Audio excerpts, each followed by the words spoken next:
que vous avez entendu ce qui se passe à l'est du Congo? Ça peut paraître loin, mais savez-vous que l'Europe y joue un rôle direct et mortifère?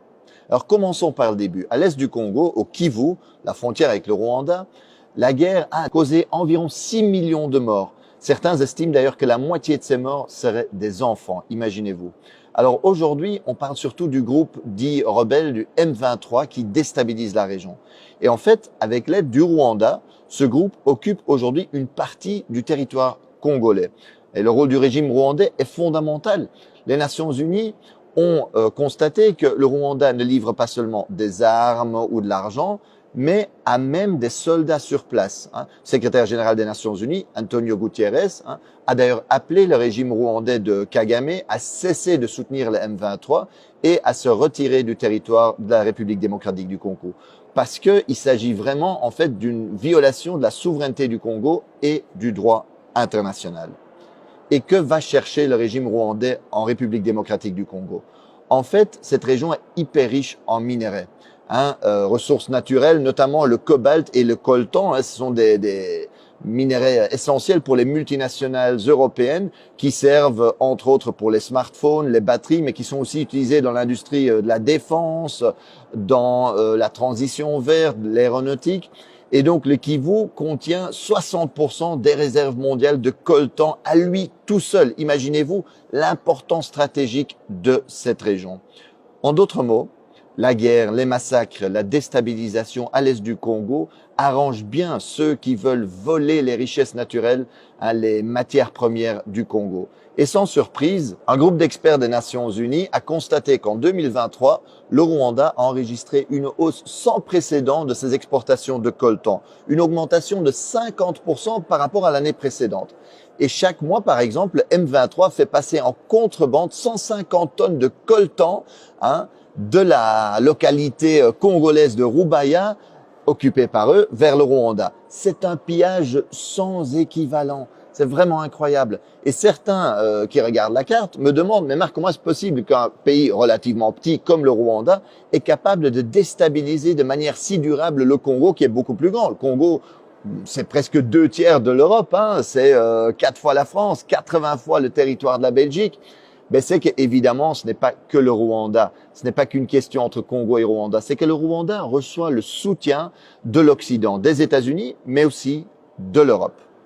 Chaque année, l'Union européenne offre par exemple des dizaines de millions d'aides à l'armée rwandaise. La Pologne a même promis toutes les armes, toutes les technologies militaires dont le régime aurait besoin. Et dans le cadre du programme Global Gateway, l'Europe a promis des investissements de 900 millions au Rwanda.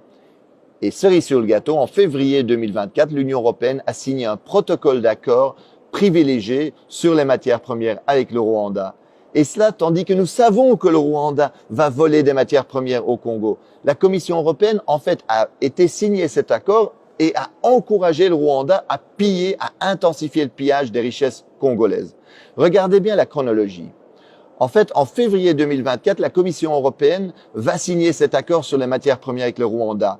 Et à peine 2 mois plus tard, en avril 2024, le M23 occupe la localité de Rubaya, qui représente 15% de la production mondiale de coltan, minerai stratégique. Chaque mois, aujourd'hui, 150 tonnes de coltan passent de là-bas vers le Rwanda, dans les mains, sans doute, de multinationales. Le vol et le pillage, c'est ça l'impérialisme concrètement aujourd'hui.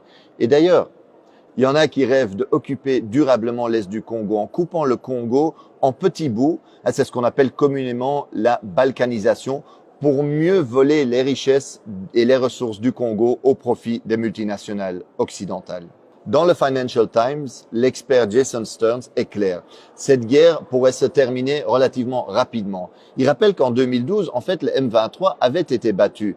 Et ce n'était pas seulement à cause de l'action de l'armée congolaise et de ses alliés du Sud, qui avaient battu militairement le M23. C'est aussi parce que les soutiens internationaux du régime rwandais avaient suspendu son financement.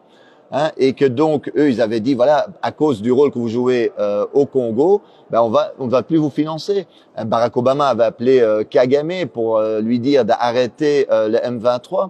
En d'autres mots, si l'Occident aujourd'hui ne sponsorisait pas cette guerre, elle pourrait prendre fin très rapidement. Et on aurait pu éviter déjà beaucoup de ces morts, beaucoup de ces victimes innocentes aujourd'hui en Congo.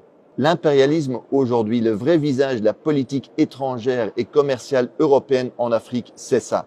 Et quand la Russie envahit l'Ukraine, l'Union européenne parle du droit international, à juste titre. Mais quand son allié rwandais viole la souveraineté congolaise, commet des massacres, elle soutient. Comme quand Israël occupe la Palestine, le Liban, la Syrie, l'Union européenne se range du côté de l'agresseur.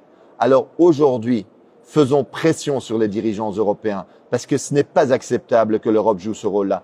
Alors il est possible aujourd'hui de faire pression, c'est nécessaire pour que l'Europe arrête sa complicité avec les crimes sur place. Alors envoyons un message à Ursula von der Leyen, présidente de la Commission européenne, ou à la ministre des Affaires étrangères de l'Union européenne, Kaja Kallas. Envoyez-leur un message par les réseaux sociaux, envoyez-leur cette vidéo-ci. Et en plus, mobilisez-vous dans la rue parce qu'il faut mettre la pression sur nos gouvernements aujourd'hui.